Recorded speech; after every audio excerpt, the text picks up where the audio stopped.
Tras el atentado contra el archiduque Francisco Fernando, heredero del trono del Imperio Austrohúngaro en el verano de 1914, se desencadena un conflicto bélico sin precedentes, la Primera Guerra Mundial.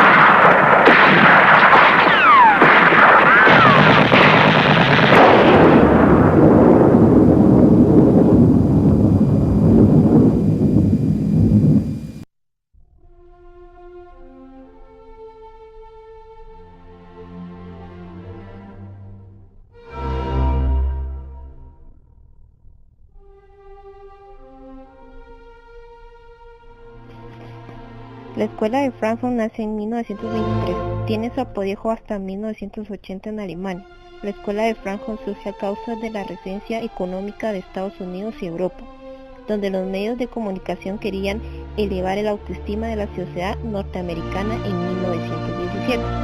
Posteriormente aparece en la Segunda Guerra Mundial, donde el capitalismo entra en crisis en Europa y en Alemania, donde un país pobre ante los nazis llega Hitler con su idea populista para convencer al pueblo de mejorar y utiliza los medios de comunicación como respaldo para llegar a las masas. El nombre de la escuela de Frankfurt se hizo popular en 1960, tanto en Alemania como en otros países que de alguna manera siguieron las discusiones teóricas y políticas que pretendían una teoría social y política crítica y izquierdas, que por tanto también encuentra distancia de la ortodoxia del socialismo realmente existe. Se conoce como la Escuela de Frankfurt. A un grupo de investigadores adherían teorías de Herder, Marx y Freud. Intentaban rescatar la razón y son de ideología a través de aspectos como la filosofía y la sociología, para dar una crítica dialéctica a la cultura burguesa, como restricción de las formas de pensamiento y acción basándose en reconocimiento e instrumento de libertad y dominio. El concepto de la comunicación establecido por la Escuela de Frankfurt representa una sintaxis de la no verdad, del conocimiento aparente de la acción racional y tendrá una responsabilidad ética entre la identificación de la conciencia.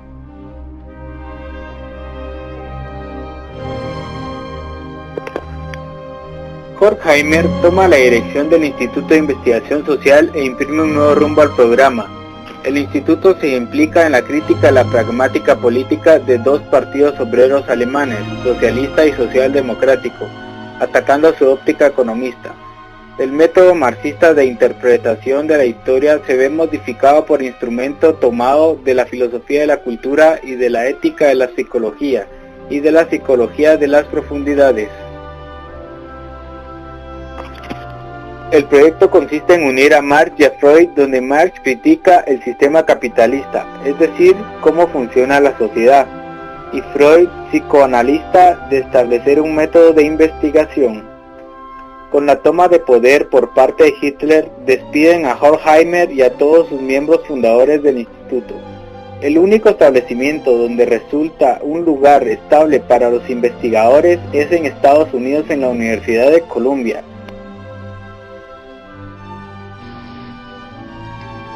Teodoro Adorno, uno de los fundadores de Frankfurt y musicólogo, aparte filósofo, decía que la lógica y la política demuestran que la identidad debe eliminarse para que la filosofía y el hombre recuperen su libertad. Responde a la invitación de Paul Losafor, que le ofrece colaborar con un proyecto de investigación sobre los defectos culturales de los programas musicales de la radio.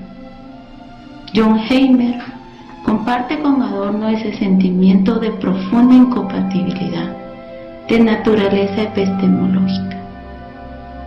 Un catálogo que deja en la sombra el qué, el cómo y el por qué.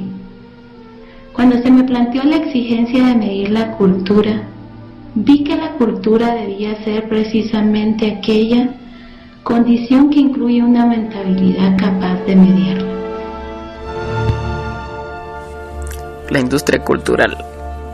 Adorno criticaba el rango de la música y denunciaba lo que llamaba felicidad fraudulenta del arte afirmativo.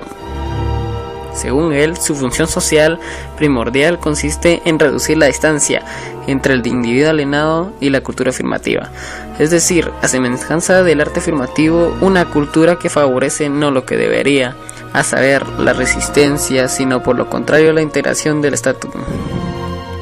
A mediados de los años 40, Adorno y Horkheimer crean el concepto de la industria cultural. La industria cultural proporciona en todas partes bienes estandarizados para satisfacer las numerosas demandas identificadas como otras tantas distinciones a las que los estándares de producción deben de responder.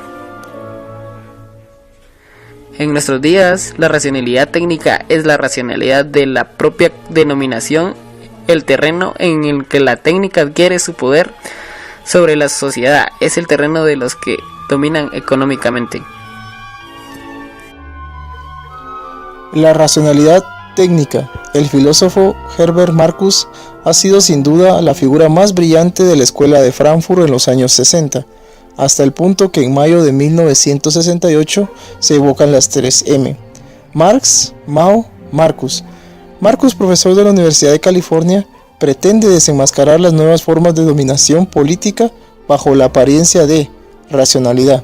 De un modo más conformado por la tecnología y la ciencia, se manifiesta la irracionalidad de un modelo de organización de la sociedad que, en lugar de liberar al individuo, lo juzga.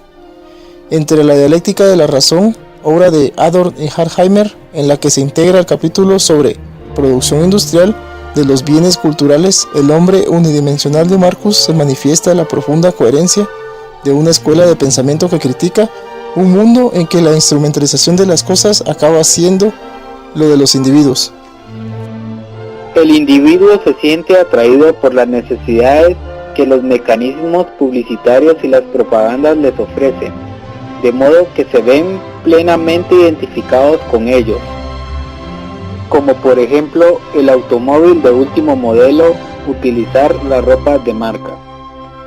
Por ello Marcuse lo llama como la sociedad sometida a la continua fetichización de los miembros. Hace una crítica de los medios de comunicación de masas en donde dicen que cumplen un papel relevante. Las producciones que más mediáticas funcionan como la mercancía y como las elaboraciones culturales. El hombre, en vez de haber alcanzado su libertad y racionalidad, está condenado a seguir los valores impuestos por la propaganda y por la administración total. Esto Marcuse considera como sublimación represiva. Es decir, el sujeto acepta los procesos de denominación y se identifica de manera ciega con el modelo que el sistema les impone. Todo este fenómeno se le llama unidimensionalidad. Conclusiones. La escuela de Frankfurt parte de una reflexión sobre la situación del individuo dentro de la estructura social, económica, política y cultural de la sociedad postindustrial avanzada. El problema fundamental de la escuela de Frankfurt nace precisamente de la necesidad de dar una respuesta efectiva al tema de la vida cotidiana. La matriz es la cosmovisión que conforma a toda la humanidad. Les interesa estudiar la matriz del sistema en el cual nosotros vivimos. Esta matriz se produce en todos los ámbitos de la sociedad. No les interesa la relación que se tiene con los medios de comunicación, sino con las pequeñas matrices de reproducción, en el cual la matriz de los medios de comunicación viene a ser el capitalismo.